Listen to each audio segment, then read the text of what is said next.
आरक्षण को लेकर सियासत तेज। भाजपा सरकार के द्वारा ओबीसी आरक्षण पर की गई कटौती को लेकर कांग्रेस ने लगाया आरोप। चुनाव आयोग द्वारा जहां आज आचार संहिता लागू करने की प्रक्रिया पूर्ण कर ली है और आज से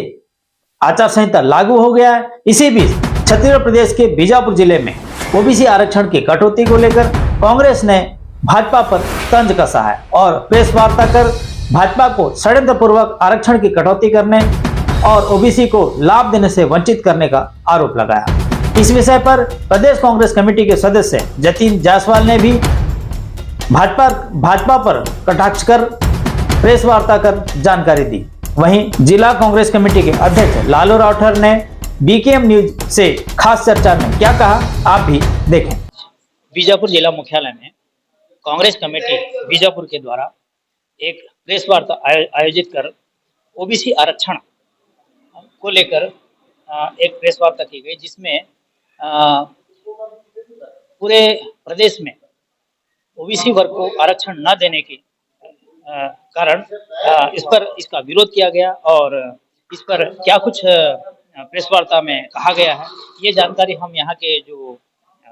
जिला कांग्रेस कमेटी के अध्यक्ष लालू राठौर यहाँ मौजूद हैं, उनसे हम जानने का प्रयास करें कि क्या कुछ चर्चा हुई है आरक्षण के मुद्दे को लेकर के। आइए मिलाते हैं। बीकेएम न्यूज में जिला कांग्रेस कमेटी श्री लालू राठौर जी का स्वागत करता हूं। राठौर जी, आज के इस प्रेस वार्ता में खास करके ओबीसी का आरक्षण को समाप्त करने की कुछ षड्यंत्र की बात कही जा रही थी, क्या कुछ बातें हुई है आज के प्रेस वार्ता में, बताएंगे? भारतीय जनता पार्टी की सरकार, विष्णुदेव साय की सरकार ने जो छत्तीसगढ़ की ओबीसी बहुलता वाले राज्य में जिस ढंग से ओबीसी वर्ग के साथ जो छल किया है, उनको प्रतिनिधित्व शून्य किया है उनका,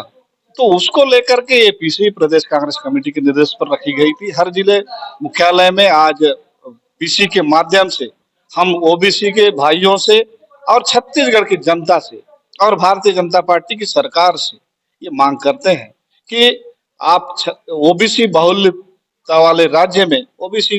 वर्ग को जो प्रतिनिधित्व शून्य किए हैं, उसको आपको वापस लेना होगा। आज हम ये बताना चाहते हैं कि छत्तीसगढ़ की सरकार, जिस ढंग से भारतीय जनता पार्टी लगातार आरक्षण के विरोधी चेहरे के रूप में जो दिखती आ रही थी, वो आज इससे परिलक्षित हो जाता है कि वे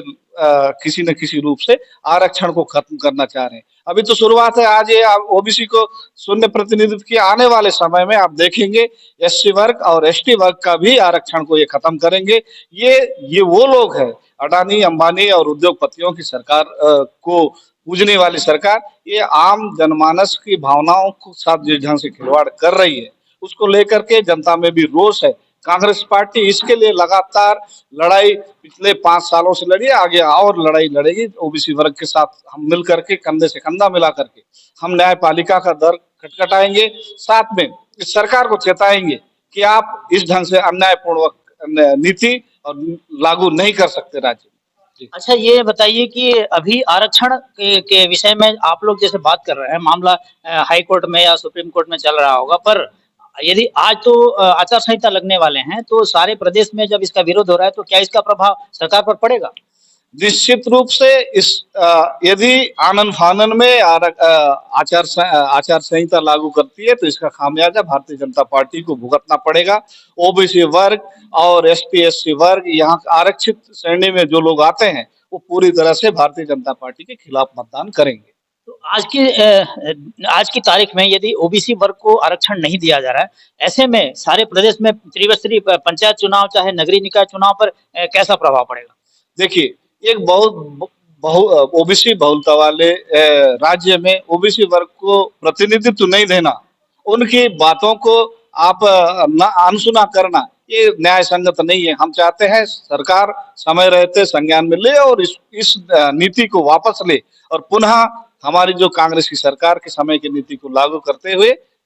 ओबीसी वर्ग को उचित प्रतिनिधित्व पंचायती राज में और नगरीय निकाय में मिलना चाहिए।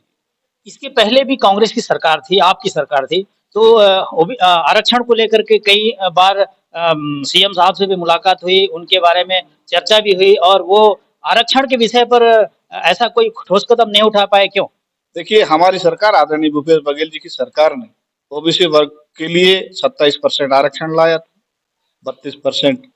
एसटी के लिए था, ओबीसी वर्ग के लिए 27 और एससी वर्ग के लिए जो आरक्षण का नियम लाया था, और उसमें भी जो निम्न आय वाले जनरल कैटेगरी के लोगों के लिए भी 4% आरक्षण इस तरह से ला करके विधानसभा में बकायदा बिल ला करके उसको पारित कर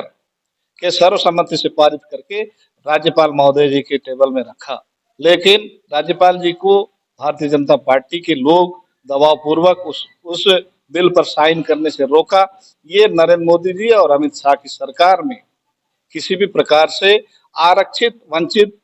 वंचित वर्ग के लोगों के साथ न्याय नहीं होगा, ये आप मान लीजिए। हमारी सरकार ने लगातार इन वर्गों के लिए पिछले 5 सालों में काम किया है, और उसका लाभ भी निश्चित रूप से सभी आरक्षित वर्गों को मिला। तो आपने देखा, धन्यवाद कांग्रेस कमेटी के श्री लालू राठौर जी का, जिस तरह से आरक्षण के विषय में विस्तार पूर्वक बताया कि किस तरह देश की जो मोदी सरकार है, भाजपा की सरकार है, प्रदेश और देश में जो निवासरत ओबीसी के जो लोग हैं, उनकी आरक्षण को किस तरह समाप्त करने की षड्यंत्र रचने का जो आरोप लगाया है, आपने सुना उनके द्वारा जो कहा गया है। और आज जो प्रेस वार्ता में जो चर्चा हुई है, इसी भी पर हुई थी। मैं घनश्याम यादव, बीकेएम न्यूज, बीजापुर।